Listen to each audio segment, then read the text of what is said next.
नमस्कार दोस्तों, आपका स्वागत है निमिषा ऑडियो बुक्स में। श्रीमद् भगवद गीता यथारूप, हिंदी में। अध्याय 1, कुरुक्षेत्र के युद्ध स्थल में सैन्य निरीक्षण। शक्तिशाली योद्धा अर्जुन युद्धाभिमुख विपक्षी सेनाओं में अपने निकट संबंधियों, शिक्षकों तथा मित्रों को युद्ध में अपना अपना जीवन उत्सर्ग करने के लिए उद्यत देखता है। वह शोक तथा करुणा से अभिभूत होकर अपनी शक्ति खो देता है। उसका मन मोहग्रस्त हो जाता है और वह युद्ध करने के अपने संकल्प को त्याग देता है। अध्याय 1 शुरू होता है धृतराष्ट्र और संजय की बात से। धृतराष्ट्र ने कहा, हे संजय, धर्मभूमि कुरुक्षेत्र में युद्ध की इच्छा से एकत्र हुए मेरे तथा पांडु पुत्रों ने क्या किया? संजय ने कहा, हे राजन, पांडु पुत्रों द्वारा सेना की व्यूह रचना देखकर राजा दुर्योधन अपने गुरु के पास गया और उसने ये शब्द कहा, हे आचार्य, पांडु पुत्रों की विशाल सेना को देखें, जिसे आपके बुद्धिमान शिष्य द्रुपद के पुत्र ने इतने कौशल से व्यवस्थित किया है। इस सेना में भीम तथा अर्जुन के समान युद्ध करने वाले अनेक वीर धनुर्धर हैं, यथा महारथी युयुधान, विराट तथा द्रुपद। इनके साथ ही धृष्टकेतु, चेकितान, काशीराज, पुरुजीत, कुंतीभोज तथा शैब्य जैसे महान शक्तिशाली योद्धा भी हैं। पराक्रमी युद्धमन्यु, अत्यंत शक्तिशाली उत्तमौजा, सुभद्रा का पुत्र तथा द्रौपदी के पुत्र, ये सभी महारथी हैं। किंतु हे ब्राह्मण श्रेष्ठ, आपकी सूचना के लिए मैं अपनी सेना के उन नायकों के विषय में बताना चाहूँगा जो मेरी सेना को संचालित करने में विशेष रूप से निपुण हैं। मेरी सेना में स्वयं आप, भीष्म, कर्ण, कृपाचार्य, अश्वत्थामा, विकर्ण तथा सोमदत्त का पुत्र भूरिश्रवा आदि हैं, जो युद्ध में सदैव विजयी रहे हैं। ऐसे अन्य अनेक वीर भी हैं जो मेरे लिए अपना जीवन त्याग करने के लिए उद्यत हैं। वे विविध प्रकार के हथियारों से सुसज्जित हैं और युद्ध विद्या में निपुण हैं। हमारी शक्ति अपरिमेय है और हम सब पितामह द्वारा भली भांति संरक्षित हैं, जबकि पांडवों की शक्ति भीम द्वारा भली भांति संरक्षित होकर भी सीमित है। अतएव सैन्य व्यूह में अपने अपने मोर्चों पर खड़े रहकर आप सभी भीष्म पितामह को पूरी सहायता दें। तब कुरुवंश के वयोवृद्ध परम प्रतापी एवं वृद्ध पितामह ने सिंह गर्जना की सी ध्वनि करने वाले अपने शंख को उच्च स्वर से बजाया, जिससे दुर्योधन को हर्ष हुआ। तत्पश्चात शंख, नगाड़े, बिगुल, तुरही तथा सींग सहसा एक साथ बज उठे। वह संवेद स्वर अत्यंत कोलाहलपूर्ण था। दूसरी ओर से श्वेत घोड़ों द्वारा खींचे जाने वाले विशाल रथ पर आसीन कृष्ण तथा अर्जुन ने अपने अपने दिव्य शंख बजाए। भगवान कृष्ण ने अपना पंचजनेय शंख बजाया, अर्जुन ने देवदत्त शंख तथा अतिभोजी एवं अति मानवीय कार्य करने वाले भीम ने पौंड नामक भयंकर शंख बजाया।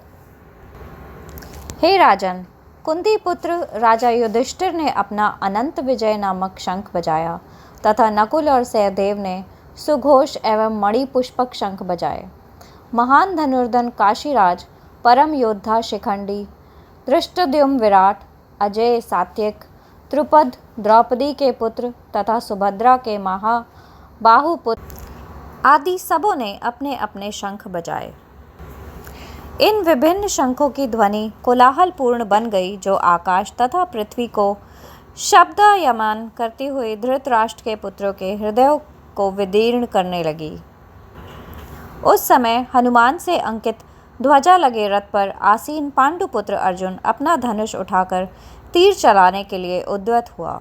हे राजन, धृतराष्ट्र के पुत्रों को व्यूह में खड़ा देखकर अर्जुन ने श्री कृष्ण से यह वचन कहे। अर्जुन ने कहा, हे अच्युत, कृपा करके मेरा रथ दोनों सेनाओं के बीच ले चले, जिससे मैं यहाँ उपस्थित युद्ध की अभिलाषा रखने वालों को और शस्त्रों के इस महान परीक्षा में जिससे मुझे संघर्ष करना है उन्हें देख सकूं। मुझे उन लोगों को देखने दीजिए जो यहाँ पर धृतराष्ट्र की दुर्बुद्धि पुत्र दुर्योधन को प्रसन्न करने की इच्छा से लड़ने के लिए आए हुए हैं। संजय ने कहा, हे भरतवंशी, अर्जुन द्वारा इस प्रकार संबोधित किए जाने पर भगवान कृष्ण ने दोनों दलों के बीच में उस उत्तम रथ को लाकर खड़ा कर दिया। भीष्म, द्रोण तथा विश्व भर के अन्य समस्त राजाओं के सामने भगवान ने कहा कि हे पार्थ, यहाँ पर एकत्र सारे कुरुओं को देखो। अर्जुन ने वहाँ पर दोनों पक्षों की सेनाओं के मध्य में अपने चाचा, ताऊओं, पितामहों, गुरुओं, मामाओं, भाइयों, पुत्रों, पौत्रों, मित्रों, ससुरों और शुभचिंतकों को भी देखा। जब कुंती पुत्र अर्जुन ने मित्रों तथा संबंधियों की इन विभिन्न श्रेणियों को देखा तो वह करुणा से अभिभूत हो गया और इस प्रकार बोला। अर्जुन ने कहा, हे कृष्ण, इस प्रकार युद्ध की इच्छा रखने वाले अपने मित्रों तथा संबंधियों को अपने समक्ष उपस्थित देखकर मेरे शरीर के अंग कांप रहे हैं और मेरा मुंह सूखा जा रहा है। मेरा शरीर कांप रहा है, मेरे रोंगटे खड़े हो रहे हैं, मेरा गांडीव धनुष मेरे हाथ से सरक रहा है और मेरी त्वचा जल रही है। मैं यहाँ अब और अधिक खड़ा रहने में असमर्थ हूँ।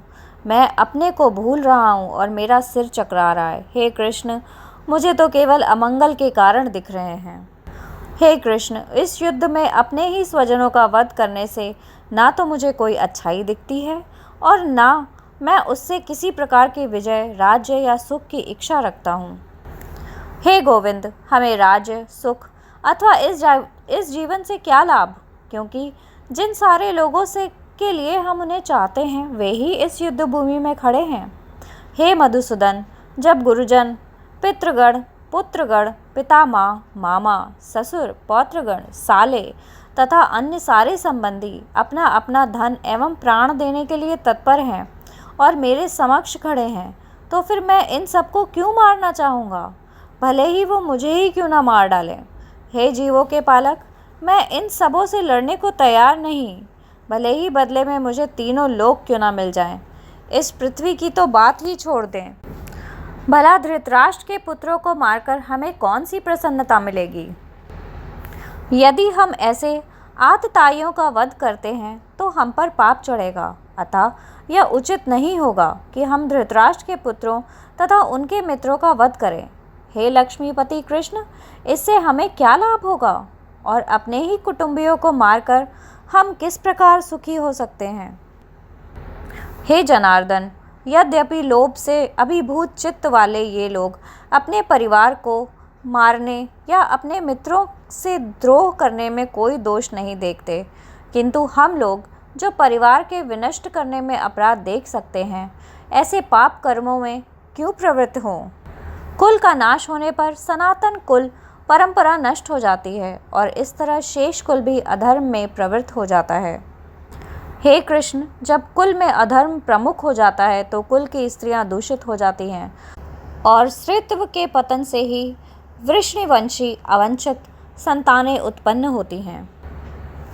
अवांछित संतानों की वृद्धि से निश्चय ही परिवार के लिए तथा पारिवारिक परंपरा को विनष्ट करने वालों के लिए नरकीय जीवन उत्पन्न होता है। ऐसे पतित कुलों के पुरखे पितृलोक गिर जाते हैं क्योंकि उन्हें जल तथा पिंड दान देने की क्रियाएं समाप्त हो जाती हैं। जो लोग कुल परंपरा को विनष्ट करते हैं और इस तरह अवांछित संतानों को जन्म देते हैं और उनके दुष्कर्मों से समस्त प्रकार की सामुदायिक योजनाएं तथा पारिवारिक कल्याण कार्य विनष्ट हो जाते हैं।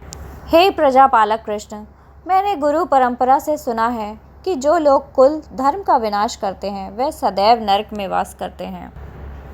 ओह, कितने आश्चर्य की बात है कि हम सब जघन्य पाप कर्म करने के लिए उद्यत हो रहे हैं। राज्य सुख भोगने की इच्छा से प्रेरित होकर हम अपने ही संबंधियों को मारने पर तुले हैं।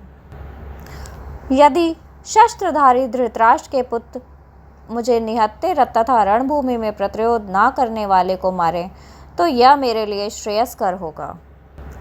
संजय ने कहा। युद्ध भूमि में इस प्रकार कहकर अर्जुन ने अपना धनुष तथा वाण एक ओर रख दिया और शोक संतप्त चित्त के रथ के आसन पर बैठ गए।